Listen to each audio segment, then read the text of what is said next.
Imagine that you're a scientist aboard a future space mission to Mars. A portion of the crew has come down with food poisoning that the doctor has traced back to what she thinks is enterohemorrhagic E. coli, a pathogenic or disease-causing strain of E. coli that could be making everybody sick. She thinks it's coming from one of the food stores on board, but she needs your help to trace it back to which one, either the space burgers or the space sushi. But how are you going to do that? My name's Alex Dainis, I'm a genetics PhD student, and today, with the help of miniPCR and genes in space, we're going to solve the mystery using DNA.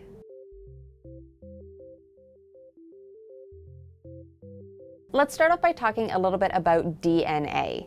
DNA is the instruction book for life, and it's found in every living thing that we know of here on Earth.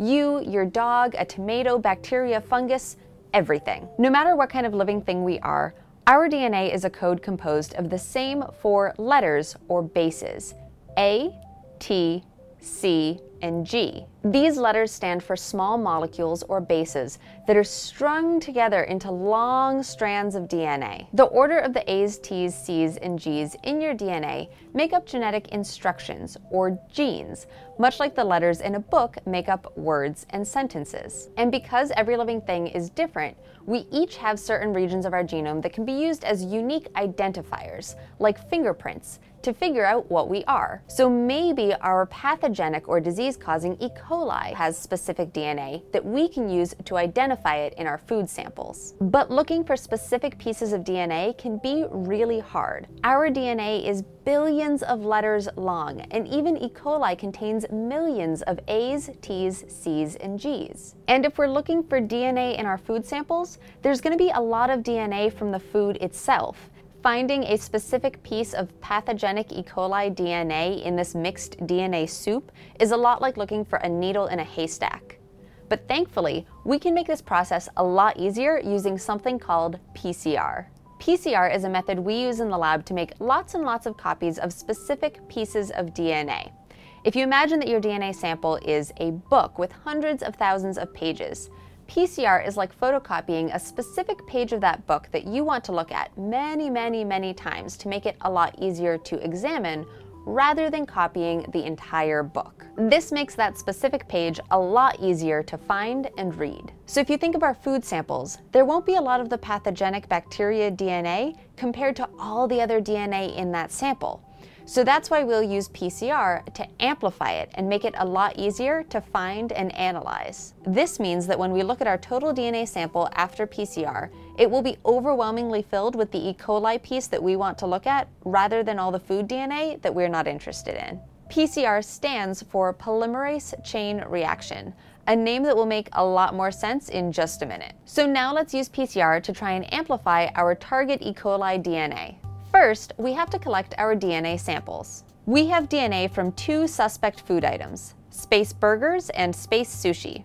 Now we're going to amplify a region of E. coli DNA from each of these. So how does this amplification work anyways? A lot of it depends on the fact that our DNA strands actually have 2 halves that are complementary to each other, such that an A on one side will bind to a T on the other, and a C on one side will bind to a G on the other. This means that if you have one half, you always know how to replicate the other half. PCR contains 3 main steps, and the first involves breaking the 2 halves of our starting DNA, also known as our template DNA, apart. We call this denaturing. If we zoom in on those DNA bases, you'll see that there are 2 hydrogen bonds that connect A's and T's, and 3 hydrogen bonds that connect C's and G's, making them a little bit stronger. Here, we heat the DNA up to about 95 degrees Celsius. That's almost boiling. In just a few seconds, the high temperature causes hydrogen bonds between the 2 strands of DNA to break. Now, after denaturation, we have 2 template DNA halves. In the second PCR step, we cool our reaction down to anneal or stick our DNA halves to short pieces of DNA called primers. The lower temperature allows bonds to form between the primers and the template DNA. These primers are designed to match the beginning and end of our target DNA, so they stick onto those parts of our DNA halves. We add lots of extra primers to increase the chance that they stick to the DNA rather than the DNA halves just annealing back together. We usually let our reaction anneal for 5 to 30 seconds. Next, we heat our reaction up to extend these new double-stranded regions where our primer and DNA are bound together. For this, we use something called DNA polymerase, the P of PCR. It moves along the DNA letter by letter and adds complementary DNA bases as it goes. If it finds a C on the original strand, it adds a G. If it finds an A, it adds a T, and so on. It creates a complementary or matching strand of DNA. Our extension step can vary in time. If our target region is really long, we can even extend it to minutes to give the polymerase time to copy the entire region. All of these steps happen in this little guy called a thermocycler.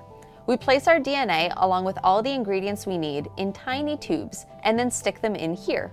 The thermocycler will heat it up and cool it down just as we tell it to.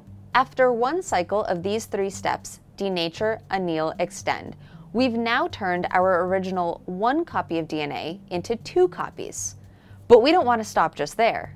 We'll repeat the cycle over again, now turning our 2 into 4, then 4 into 8, 8 into 16, and so on. We are exponentially amplifying our DNA. Most PCRs run for around 30 cycles, which gives us about 1 billion copies of our original DNA. Compared with our original 1 copy, it will now be a lot easier to find our E. coli DNA in our food sample.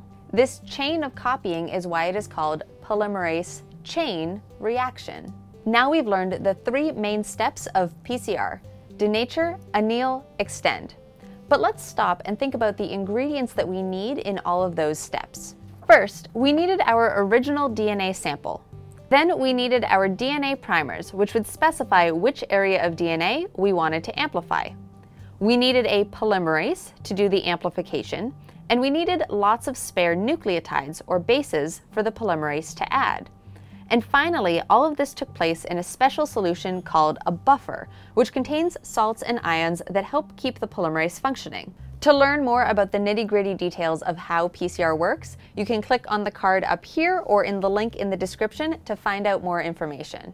So now we've tried to amplify our pathogenic E. coli DNA from our burger and sushi samples. But we can't tell if anything happened just by looking at the tubes. They look exactly the same as they did when we put them into the thermocycler. We'll have to analyze our PCR product to see which sample contained the nasty pathogenic E. coli. We can do that in a couple of different ways, including visualizing it on a gel or sequencing it to read it letter by letter, and we'll talk about both of those in videos coming soon. Of course, PCR isn't just used to test food samples. PCR is used in labs every single day across the world and up in space to ask questions about DNA and biology. Anytime we start with a small amount of DNA and we want to analyze it, we use PCR to amplify it first. And like I said, PCR doesn't just work down here on Earth.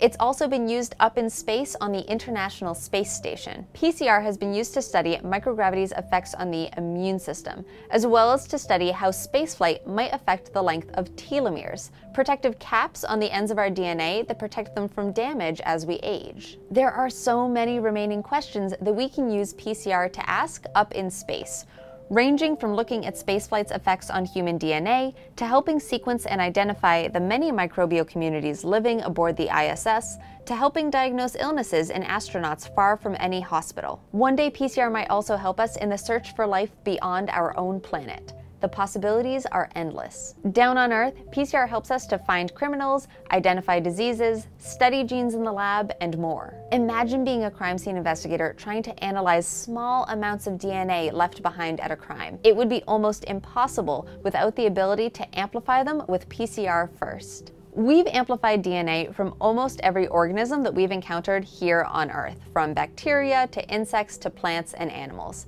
And this has helped us to refine and reconstruct evolutionary trees, linking organisms to their closest genetic relatives. Doctors can send genetic tests to pinpoint diagnoses or look for harmful pathogens, like we did today. Almost every genetic study has used PCR at some step along the way, including experiments looking at evolution, precision medicine, and the microbiome. And of course, PCR is used by scientists every day in the lab to try and amplify genes they're interested in studying. PCR is an absolutely invaluable tool in the lab, and now you know how to do exactly what scientists around the world and up in space do every day to study DNA.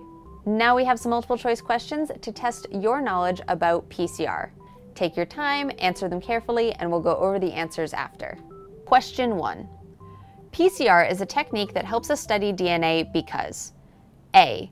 It identifies a specific piece of DNA in a complex sample and gets rid of the rest of the DNA. B. It makes many copies of all the DNA in a complex sample. C. It makes many copies of a specific piece of DNA in a complex sample. D. It identifies the pathogenic E. coli DNA in a complex sample and gets rid of the rest of the DNA. Question 2. At the annealing phase of PCR, we cool the reaction down so that hydrogen bonds can form between the template DNA and the primers. The primers are designed to be complementary to, or form base pairs with, the start and end of the template we want to copy. However, the two halves of the DNA template are also complementary to each other. Why don't the two halves of the DNA template anneal to each other instead of the primers? A. Because the hydrogen bonds between the primers and the template are stronger than the hydrogen bonds between the two halves of the template. B. Because there are many more molecules of the primers than the template. C. Because the primers can bind to each other before binding to DNA. D. Because the template strands can't bind back together once they are denatured. Question number 3. Which of the following applications would PCR be most useful for? A. Detecting the presence of a pathogen whose DNA sequence is known. B. Detecting the presence of a protein whose amino acid sequence is known. C. Detecting the presence of a pathogen whose DNA sequence is completely unknown. Or D. Both A and C. Now let's go over the answers. Question 1. The correct answer is C. It makes many copies of a specific piece of DNA in a complex sample. DNA is everywhere, but we're usually only interested in studying specific pieces at a time. For example, in this video, we were only interested in the specific piece of E. coli DNA that let us decide if it was pathogenic harmful bacteria or harmless safe bacteria. However, our food samples contain DNA from many different organisms. We used PCR with primers that identified the start and end of the piece of E. coli DNA we were interested in to find that specific piece and copy it many times. This means that typically you need to know the DNA sequence at the start and end of the region you're trying to amplify before you can use PCR. Question 2. The correct answer is B, because there are many more molecules of the primers than the template. The reason why the two strands of the DNA template don't normally anneal back to each other is because we add lots and lots of primers. So it's a lot more likely that a primer will bind than that the other half of the template will bind. Question number 3. The correct answer is A, detecting the presence of a pathogen whose DNA sequence is known. PCR allows us to detect the presence of a particular DNA sequence. In order to amplify or copy the DNA template for further analysis, we usually need to know something about its sequence. This way we can design primers that are complementary or bind to the beginning and end of the sequence that we want to amplify.